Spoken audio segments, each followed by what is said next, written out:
George Reddy తెలుగునాట ఎప్పటికీ గుర్తుండిపోయే పేరు. ఆయన మరణించిన 50 ఏళ్ల తర్వాత కూడా చర్చనో, వివాదాన్నో రగిలిస్తున్న పేరు. ఆయన్ను అభిమానించే వామపక్షాల వారు అభినవ చెగువీరాగా చెప్పుకుంటారు. వ్యతిరేకించే హిందూ జాతీయవాదులు ఒక రౌడీగా కొట్టిపారేస్తారు. ఇంతకీ జార్జ్ రెడ్డి ఎవరు? అతని అసలు కథ ఏంటి? చిత్తూరు జిల్లాకు చెందిన చల్లా రఘునాథరెడ్డి, కేరళకు చెందిన లీలా వర్గీస్ల 5గురు సంతానంలో జార్జ్ రెడ్డి ఒకరు. చిన్నప్పుడే తండ్రి దూరమయ్యారు. ఉపాధ్యాయ వృత్తి చేస్తూ తల్లే పిల్లల్ని చదివించారు. 1962లో ఆ కుటుంబం హైదరాబాద్ వచ్చి స్థిరపడింది. హైదరాబాద్లో సెయింట్ పాల్ స్కూల్లో జార్జ్ చదువు మొదలైంది. పీయూసీ, డిగ్రీ నిజాం కాలేజీలోనే చదివారు. పీజీ, ఎంఎస్సీ ఫిజిక్స్ ఉస్మానియా క్యాంపస్లో చదివారు. పీహెచ్డీ కోసం ఉస్మానియాలోనే చేరారు. మొదట్లో ఆయనకు మలయాళం, ఇంగ్లీష్ మాత్రమే వచ్చు. విద్యార్థిగా జార్జ్ ప్రతిభను మిత్రులు, ప్రత్యర్థులు అందరూ అంగీకరిస్తారు. అతను చాలా తెలివైన వాడని, ఎప్పుడూ పుస్తకాలు చదువుతూ ఉండేవాడని మిత్రులు చెబుతారు. సైన్స్తో పాటు ఇతర సామాజిక అంశాలపై కూడా లోతైన అవగాహన ఉన్నవాడని చెబుతారు. జార్జ్కి చిన్నప్పుడు డాక్టర్ కావాలని ఉండేది.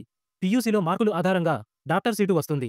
అప్పట్లో ఆయన పీయూసీలో ఉమ్మడి ఆంధ్రప్రదేశ్ స్టేట్ సెకండ్ ర్యాంక్ తెచ్చుకున్నారు. దీంతో ఆయనకు తప్పనిసరిగా సీటు రావాలి. కానీ ఆశ్చర్యంగా లిస్టులో జార్జ్ పేరు లేదు.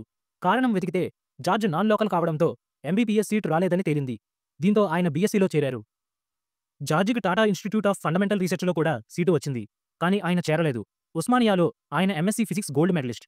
ఆయన పీహెచ్డీకి గైడ్ చేయడానికి ప్రొఫెసర్లు ముందుకు రాకపోతే ఒక ఆస్ట్రానమీ డిపార్ట్మెంట్ ప్రొఫెసర్ జార్జికి అడ్మిషన్ ఇప్పించారు. 1960-70లలో ప్రపంచవ్యాప్తంగా ఉద్యమాలు ఊపు మీద ఉన్న కాలం. వామపక్ష ఉద్యమాలు భారతదేశంతో సహా ఎన్నో దేశాల్లో ఉవ్వెత్తిన ఎగిసిపడ్డ రోజులవి. అమెరికా వియత్నాం యుద్ధం, దక్షిణాఫ్రికా, అమెరికాల్లో జాత్యహంకారంపై తిరుగుబాట్లు, భారతదేశంలో నక్సల్బరీ ఉద్యమం వంటి ఎన్నో ఉదంతాలు అప్పటి యువతను అభ్యుదయ భావజాలం వైపు నడిపించాయి. ఉస్మానియా విశ్వవిద్యాలయం మరియు అక్కడ చదివే జార్జ్ రెడ్డి అందుకు మినహాయింపు కాదు. ఈ సమయంలోనే ఉస్మానియాలో ప్రత్యేక తెలంగాణ ఉద్యమం తీవ్రంగా జరిగింది. ఆ ఉద్యమం ముఖ్యమంత్రిగా ఉన్న కాసు బ్రహ్మానందరెడ్డికి చాలా ఇబ్బందిగా మారింది. నిజానికి అప్పటి వరకు ఉస్మానియా విశ్వవిద్యాలయంలో కాంగ్రెస్ అనుబంధ విద్యార్థి సంఘం, హిందూ జాతీయవాద భావాలున్న విద్యార్థి సంఘాలు బలంగానే ఉన్నాయి. వామపక్ష విద్యార్థి సంఘాల ప్రభావం కాస్త తక్కువగా ఉన్న రోజుల్లో జార్జ్ రెడ్డి యూనివర్సిటీలో అడుగుపెట్టారు. జార్జ్ క్రమంగా విద్యార్థులను చేరదీసి నాయకత్వం వహించి పీడీఎస్, ప్రోగ్రెసివ్ డెమోక్రటిక్ స్టూడెంట్స్ పేరుతో కార్యక్రమాలు నిర్వహించారు. తర్వాతి రోజుల్లో ఆ పేరే పీడీఎస్యు విద్యార్థి సంఘంగా మారింది. జార్జ్ రంగప్రవేశంతో ఉస్మానియాలో కాంగ్రెస్ విద్యార్థి సంఘం బలం తగ్గింది. అప్పుడే బీజేపీ అనుబంధ ఏబీవీపీ పుట్టింది. దీంతో right versus left, PDSU versus ABVP రాజకీయాలు మొదలయ్యాయి. అప్పట్లో విశ్వవిద్యాలయాల్లో, అనుబంధ కళాశాలల్లో విద్యార్థి సంఘ ఎన్నికలు ఉండేవి. అవి హింసాత్మకంగా జరిగేవి. దీంతో ఈ విద్యార్థి సంఘాల మధ్య తరచూ కొట్లాటలు విపరీతంగా జరిగేవి. స్వతహాగా బాక్సర్, దానికి తోడు ఆవేశపరుడైన జార్జ్ రెడ్డి ఈ గొడవల్లోనూ ఉన్నారు. విశ్వవిద్యాలయ రాజకీయాల్లో జార్జ్ రెడ్డి చురుగ్గా ఉండేవారు. కింది కులాలు, చిన్న ఉద్యోగులు, కొత్త విద్యార్థులు వంటి బాధితుల పక్షాన ఉండి జార్జ్ రెడ్డి పోరాటం చేసేవాడు. ఎవరైనా వచ్చి తన కష్టం చెప్పుకుంటే ముందు వెనక చూడకుండా వారి తరపున వెళ్లి అవతలి వ్యక్తిని ఒప్పించో లేక భౌతికంగా కొట్టి అయినా సరే బాధితుడికి న్యాయం చేసే తత్వం అతనిది. బాధితుల పక్షాన నిలబడే క్రమంలో తాను దెబ్బలు కొట్టాడు, దెబ్బలు తిన్నాడు కూడా. నాయకులు ముందుగా తమ అనుచరులను పంపి వ్యవహారం చక్కబెట్టమని చెబుతుంటారు. కానీ జార్జ్ రెడ్డి అలా కాదు.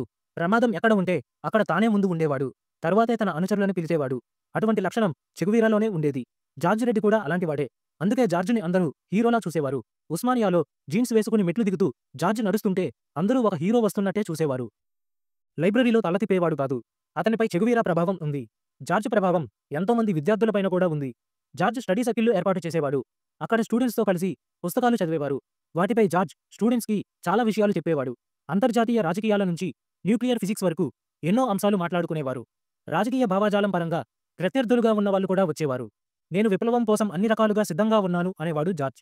ముందు ప్రశ్నించడం మొదలుపెట్టాడు. ఒక బృందంగా చేరారు. దానికి పీడీఎస్ అనే పేరు ఉండేది. ఆయన చనిపోయాకే పీడీఎస్యూగా మారింది. 1972 ఏప్రిల్ 14న ఇంజనీరింగ్ కాలేజీ ఎన్నికలకు ఒకరోజు ముందు అక్కడి విద్యార్థులను కలవడానికి వెళ్లారు జార్జ్. అక్కడి క్యాంటీన్లో తెలిసిన వారిని పలకరించారు. ఈలోపు వేరే వాళ్లు పిలిస్తే 10 నిమిషాల్లో వస్తానని వెళ్లారు. కానీ ఇక తిరిగి రాలేదు. ఆయన వెళ్లిన హాస్టల్ దగ్గర మాటు వేసిన గూండాలు మీదపడి జార్జ్ రెడ్డిని కత్తులతో పొడిచి చంపేశారు. క్రూరంగా చంపారు. అంతకు ముందే క్యాంపస్లో గూండాలు తిరుగుతున్నారని ఫిర్యాదు చేసినా ఎవరూ పట్టించుకోలేదు. ఆ హత్య ఆర్ఎస్ఎస్ భావజాలం ఉన్నవాళ్లే చేయించారని అంటుంటారు. జార్జ్ రెడ్డి హత్య జరిగిన తరువాత ఓయూతో పాటు సిటీలోని అన్ని కాలేజీల్లో ఏబీవీపీ వాళ్ళు లెఫ్ట్ వాళ్లను కొట్టారు. పీడీఎస్యూ విద్యార్థి సంఘం నేతలని మరియు జార్జ్ రెడ్డి అనుచరులని హిట్లర్ సేనాని అంటూ కరపత్రాలు వేశారు. ఆ గొడవలతో ఒక నెల రోజులు కాలేజీలన్నిటికీ సెలవులు ఇచ్చారు. తరువాత చాలా గొడవలు జరిగాయి. ఈ విద్యార్థి సంఘ గొడవలతో ఓయూలో 2 తరాలు దెబ్బతిన్నాయి. ఇలా జరుగుండకూడదు. ఈ గొడవలు లేకపోతే జార్జ్ ఒక గొప్ప శాస్త్రవేత్త అయ్యుండేవాడు. జార్జ్ రెడ్డి ఒక మల్టీ టాలెంటెడ్ పర్సనాలిటీ. ఒక ఇంటెలెక్చువల్, అకాడమిక్ బ్రిలియంట్, ఒక ఫైటర్, ఒక బాక్సింగ్ ఛాంపియన్ కూడా. జార్జ్ కింద కులాల నుంచి వచ్చిన విద్యార్థులతో కలిసిపోయేవాడు. పెద్ద కులాల వారు ఆధిపత్య ధోరణి చూపించినప్పుడు సహించేవాడు కాదు. అంతేకాదు యూనివర్సిటీలో చిరుద్యోగుల తరపున కూడా జార్జ్ మాట్లాడేవాడు. అందుకే అతను అందరికీ ఆప్తుడయ్యాడు. పేదల బాధలు చూసి చలించిపోయేవాడు. కారణం లేకుండా జార్జ్ ఎవరినీ కొట్టలేదు. కానీ తప్పు ఉంటే ఎంతటి వారినైనా ఎదిరించేవాడు. వీటితో పాటు అతను నిరంతరం అధ్యయనం చేస్తూ ఉండేవాడు. పీజీ పూర్తి చేసేసరికి ఒక స్పష్టమైన దృక్పథానికి వచ్చేశాడు.